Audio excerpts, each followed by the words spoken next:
as I promised you that we will be having a short revision video on sole proprietorship का concept. तो यहाँ हमने regular video में देखा था कि सोल प्रोप्राइटर क्या होता है, देन उसके फीचर्स देखे थे and then merit and demerit. अब तुम मुझसे ये बोलोगे कि फीचर्स भी काफी सारे हैं, मेरिट भी डीमेरिट भी, तो हम इसको याद कैसे रखेंगे? एंड देन अदर टॉपिक्स भी ऐसे ही है जिसमें फीचर भी है, मेरिट भी, डीमेरिट भी, तो इतना कुछ हम कैसे याद रखेंगे?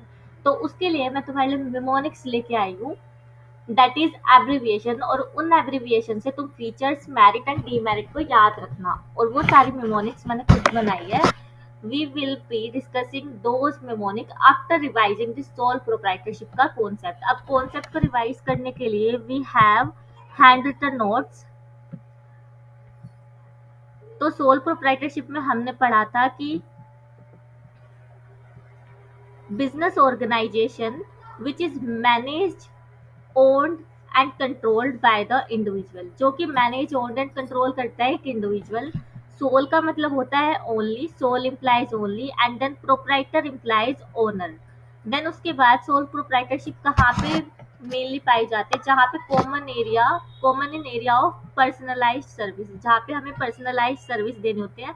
यहाँ मैंने तुम्हें एग्जाम्पल दिया था डॉक्टर का, ब्यूटी सर्विसेज का, engineering, in house mapping and design etcetera, ये सब दिया था कि इसमें पर्सनलाइज्ड स्किल्स होती है जो कि एक इंडिविजुअल दे सकता है. तो इसी चीज को अब तुम सेंटेंस फॉर्मेट में कैसे लिखोगे? या तो तुम बुक का पढ़ लो, या फिर एक 11th क्लास का बच्चा सेंटेंस फ्रेम तो कर ही सकता है. तो इसमें लिखोगे the business organisation which is managed or controlled by the individual, where sole implies only and the proprietor implies owner. And this form of business organization is common in area of personalized services. तो यहाँ पे 3 bullet बन गए. उसके बाद feature. Feature में क्या आएगा? Formation and closure. फीचर को हम पहले याद करेंगे. सोल प्रोप्राइटरशिप अपना बिजनेस कहाँ खोलने वाला है? फ्रांस एल में. कहाँ पे? फ्रांस एल में. तो जहाँ पे मैंने मिमोनिक्स में कोई भी लेटर स्मॉल लिखा है तो इसका मतलब है उसकी कोई फुल फॉर्म नहीं है, ठीक है? और जो कैप्स में है उसका मतलब है उससे कुछ ना कुछ फीचर निकल लेगा. तो फ्रांस एल में पहला फीचर मेरा हो गया formation and closure. Formation and closure में हमने पढ़ा था गवर्निंग लॉ, जो कि सेपरेट नहीं है, no separate governing law.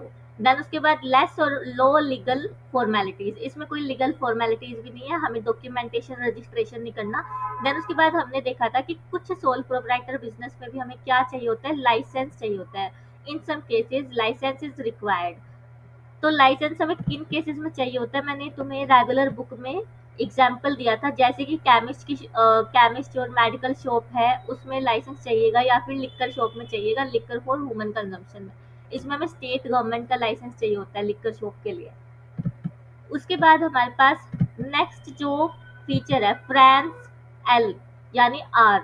Are से क्या हो जाएगा? Risk bearer and recipient of profit. Recipient का मतलब मैंने पहले ही बताया था, the person who is getting the goods and services in लिeu of giving consideration, giving money. तो ये हमने पढ़ा था. तो यहाँ हमारा जो फुल फ्लैच उसमें एक्सप्लेनेशन क्या आती है? सोल रिस्क एंड बियरर में पहले तो कॉन्सेप्ट वाली लाइन चिपकानी है. Business owned, managed and controlled by the individual only. In case of failure, the risk will be of individual. The risk will pertain to the individual, and in case of success of business, still it will pertain to the individual. क्यों? क्योंकि एक ही individual है जो कि business को own, manage and control कर रहा है, जो कि डिसीजन के लिए खुद लाइएबल है. जो वो डिसीजन लेगा चाहे गलत या सही, गलत के केस में रिस्क, फेलियर ऑफ रिस्क वो भी इंडिविजुअल का, और सक्सेस वो भी इंडिविजुअल की. देन उसके बाद फ्रांस ए से कुछ नहीं है, एन से मेरे पास क्या है? No separate entity.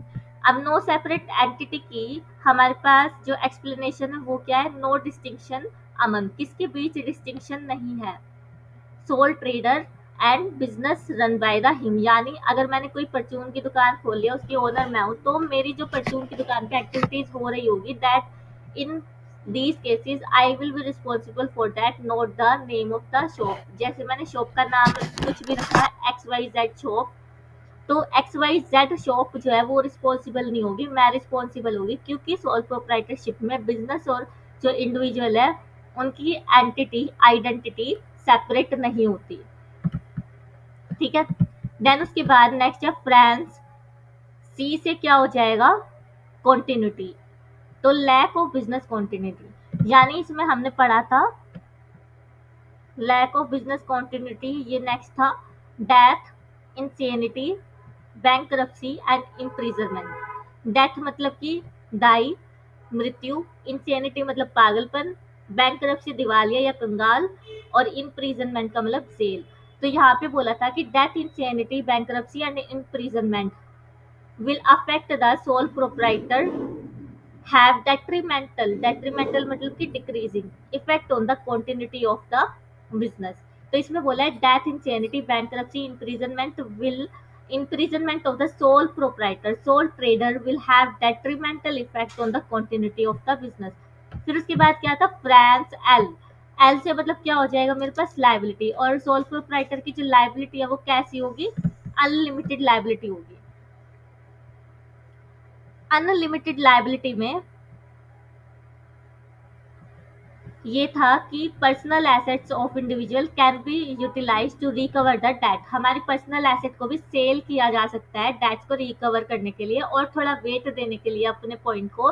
तुम एक एग्जांपल दे सकते हो कि जो क्रेडिटर का आउटस्टैंडिंग बैलेंस था वो 50,000 था, मेरे बिजनेस में सिर्फ और सिर्फ 20,000 पड़ा था, तो जो 30,000 है वो कैसे आएगा, मालिक के फर्नीचर को बेच के, एसेट्स को बेच के। तो पर्सनल एसेट को यूटिलाइज करके जो मुझे पैसा मिलेगा that will be utilised in repaying the debts, creditors. ठीक है। और उसके बाद एक हमारा सी से एक और भी पॉइंट था, एक काम करना तुम मिमोनिक्स में ना इसको 2 कर लेना, फ्रांस में सी रेज टू पावर 2। ठीक है। सी रेज टू पावर का मतलब 2 का मतलब क्या है, सी जो है वो 2 बार है। एक तो हमने कॉन्टिन्यूटी पढ़ लिया, और कॉन्टिन्यूटी के साथ साथ नेक्स्ट हम पढ़ते हैं कंट्रोल। कंट्रोल क्या है, right to run business, make all decision absolutely lies with the sole proprietor, यानी बिजनेस चलाना और उसके डिसीजन लेना किसके हाथ में है, सोल प्रोप्राइटरशिप के हाथ में, सोल प्रोप्राइटर के हाथ में है। तो carries out activities without any interference, ये अपनी एक्टिविटीज करता रहता है, डिसीजन लेता रहता है, फिर काम करता है, फिर प्रॉफिट शेयर करता है, शेयर नहीं करता, प्रॉफिट रिटेन करता है, इसी का ही है जो है, बिना किसी इंटरफियरेंस के। तो ये हमारे यहाँ से खत्म हो जाते हैं फीचर्स। तो फीचर को हमें कैसे याद करना है, सोल ट्रेडर बिजनेस कहाँ खोलने वाला है, फ्रांस एल में। फ्रांस एल में, जहां फ्रांस में सी रेज टू पावर 2 है और ए क्या है, स्मॉल। ये जब तुम लिखोगे ना तो तुम्हें याद हो जाएगा। आई विल सजेस्ट यू कि तुम इस पर्टिकुलर जो मेरे हैंड रिटन नोट्स होते हैं ना उसका प्रिंट मत लेना, they you should write by your own, so that तुम्हारे हाथ में भी ग्रिप बन जाएगी लिखने की। और फिर सेंटेंस फ्रेम कैसे करना है वो तुम यहाँ बुक से देख सकते हो। अगर तुम्हें थोड़ी दिक्कत रहे ना कि मैं इन नोट से, वैसे तो ऐसा होगा नहीं, मैंने डिटेल नोट्स बनाया है, फिर भी अगर तुम्हें लैंग्वेज का इशू रहे तो तुम बुक से पढ़ सकते हो। ठीक है। और मैं जब टेलीग्राम पे डालूंगी इसे नोट्स को तो मैं इस पर नंबरिंग करके डालूंगी कि ये कौन सा बुक के इस पेज पे है, ये कौन सा बुक के इस पेज पे है, तो तुम्हें उससे भी दिक्कत नहीं रहेगी। तो और उसके बाद कॉन्सेप्ट को समझाने के बाद मैंने क्या बताया था कि फीचर से ही तुम क्या निकाल सकते हो, merit and demerit, limitation and advantages. तो मेरिट में सबसे पहले हमने एफ से क्या पढ़ा था, फॉर्मेशन एंड क्लोजर। तो यहाँ पे और वो क्या थी, इजी थी, क्या थी, इजी। तो यहाँ पे मेरा आ जाएगा ईज ऑफ फॉर्मेशन, यानी कोई डॉक्यूमेंट्री फॉर्मेलिटी नहीं थी, कुछ केस में लाइसेंस परमिटेड की जरूरत पड़ती है, तो वही एक्सप्लेनेशन आ जाएगी। देन उसके बाद डिसीजन कौन लेता है, जो सोल रिसिपिएंट है रिस्क का या प्रॉफिट का वो कौन है, सोल ट्रेडर। तो क्या आ जाएगा, डायरेक्ट इंसेंटिव। अब सारी चीजें डायरेक्ट है, बीच में कोई आएगा नहीं, किसी को कुछ शेयर नहीं करना, तो जो भी मेरी इंफॉर्मेशन रहेगी वो क्या रहेगी, कॉन्फिडेंशियल रहेगी। साथ में मेरे को किसी से अप्रूवल नहीं लेनी किसी चीज की, तो वहां पे मैं डिसीजन को क्या कर पाऊंगी, क्विकली ले पाऊंगी, तो क्विक डिसीजन। अब सारी चीजें मैंने खुद ही की है, और मैनेज कंट्रोल भी खुद किया है, डायरेक्ट इंसेंटिव मेरे पास आएगा, मैं अपनी इंफॉर्मेशन को कॉन्फिडेंशियल रख पाऊंगी, प्लस क्विक डिसीजन ले पाऊंगी, और उससे मुझे अगर पॉजिटिव रिजल्ट मिलता है तो मुझे क्या आएगी फीलिंग, सेंस ऑफ अकम्पलिशमेंट, हाँ मैंने कुछ कर दिखाया, तो ये आएगा सेंस ऑफ अकम्पलिशमेंट में। देन उसके बाद ये मेरा जो ईज ऑफ फॉर्मेशन था वो मेरा निकल गया था फर्स्ट फीचर से। उसके बाद डायरेक्ट इंसेंटिव रिसिपिएंट से निकल गया था।